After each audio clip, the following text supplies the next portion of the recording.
Assalamualaikum warahmatullahi wabarakatuh. Perkenalkan, nama saya Vira Fadila dengan NIM 1712. Assalamualaikum warahmatullahi wabarakatuh. Perkenalkan, nama saya Vira Fadila dengan NIM 171242203 dengan mata kuliah keterampilan komunikasi. Di sini yang saya hormati Ibu Dr. Munawar MSI selaku dosen mata kuliah. Di sini saya akan memaparkan tentang teknologi komunikasi, bagaimana teknologi komunikasi eh, dapat berperan dalam perusahaan atau dalam selama saya menjalin magang di PT Asuransi Jasa Indonesia. Di topik yang pertama ini, saya memaparkan bagaimana di masa depan teknologi komunikasi ini dapat berkembang sangat pesat. Kenapa sih teknologi komunikasi ini sangat penting untuk digunakan di perusahaan dalam kegunaan sehari-hari di perusahaan pada saat saya magang? Karena seiring dengan kemajuan teknologi digital dan internet yang semakin maju, perkembangan ini memungkinkan komunikasi berlangsung lebih cepat, efisien, dan dengan jangkauan yang sangat luas tanpa terbatas oleh jarak geografis.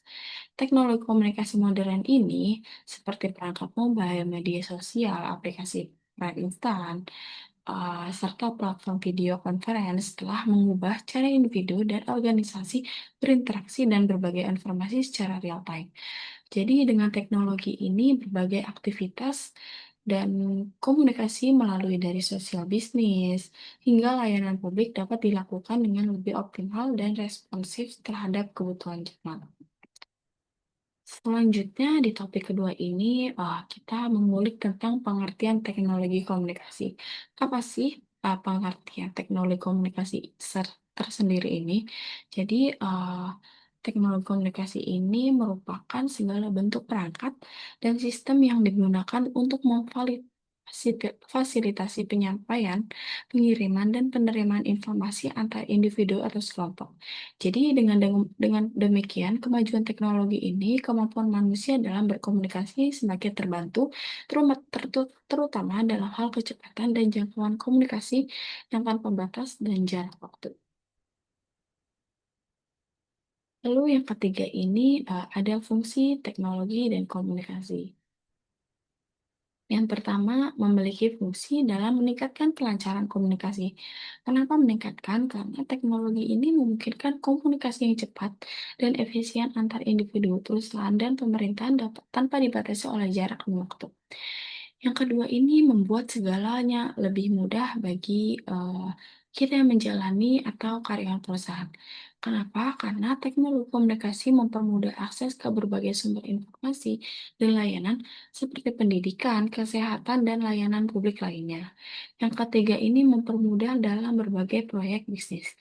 Eh, karena teknologi komunikasi berperan dalam mempermudah proses bisnis dan administrasi melalui sistem yang otomatis dan terintegrasi, sehingga meningkatkan efisiensi dan produktivitas organisasi. Selanjutnya ini topik yang keempat itu tujuan teknologi komunikasi.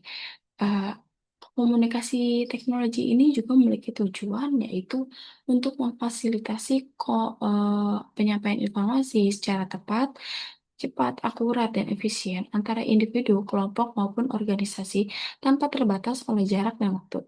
Jadi, teknologi komunikasi ini juga bertujuan untuk meningkatkan efektivitas komunikasi sehingga mempermudah kerjasama, koordinasi, dan pengambilan keputusan di berbagai bidang termasuk pendidikan, bisnis, dan layanan publik. Baik, selanjutnya ada topik yang kelima ini, saluran komunikasi. Apa saja sih saluran komunikasi itu? Biasanya kalau saluran komunikasi ini adalah media atau alat yang digunakan untuk menyampaikan pesan dari eee, pesan dari pengirim kepada penerima informasi. Jadi saluran ini berupa saluran komunikasi antar pribadi atau interpersonal communication, yang berarti komunikasi yang dilakukan secara langsung antara dua individu, biasanya secara tatap muka. Yang kedua ini saluran komunikasi antar pribadi, interpersonal communication. Komunikasi yang terjadi dalam sebuah kelompok, baik kecil maupun besar, di mana pesan disampaikan secara bersama-sama. Yang ketiga, saluran komunikasi antar pribadi atau interpersonal communication, yang berarti bentuk komunikasi yang menggunakan media massa seperti media cetak, elektronik, atau online untuk menjangkau audiens yang sangat luas dan berjauhan secara geografis. Yang keenam ini, bagaimana kaitan teknologi komunikasi pada PT Asuransi Jasa Indonesia. Pada saat saya melakukan magang di PT Asuransi Jasa Indonesia ini, eee, teknologi komunikasi sangat berfungsi untuk, eee, dan berperan dalam mendukung operasional dan layanan kepada nasabah. Seperti contohnya itu penggunaan sistem digital untuk memproses klaim, mempercepat respon dari perusahaan kepada pelanggan. Komunikasi antar pegawai, di internal juga didukung oleh platform komunikasi daring yang memungkinkan koordinasi cepat dan efisien, seperti rapat visual dan pengiriman pengumuman melalui email.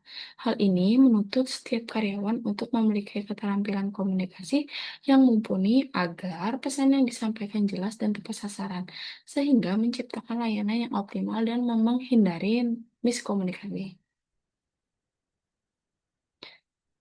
Selanjutnya, dapat ditarik kesimpulan bahwa teknologi komunikasi di perusahaan memiliki peran yang sangat penting dalam meningkatkan efisiensi dan produktivitas operasional. Dengan memanfaatkan teknologi komunikasi, perusahaan dapat mempercepat penyampaian informasi dan memperlancar koordinasi antar departemen maupun dengan pelanggan. Sekian pemaparan tentang teknologi komunikasi. Kurang lebihnya mohon maaf. Wassalamualaikum warahmatullahi wabarakatuh.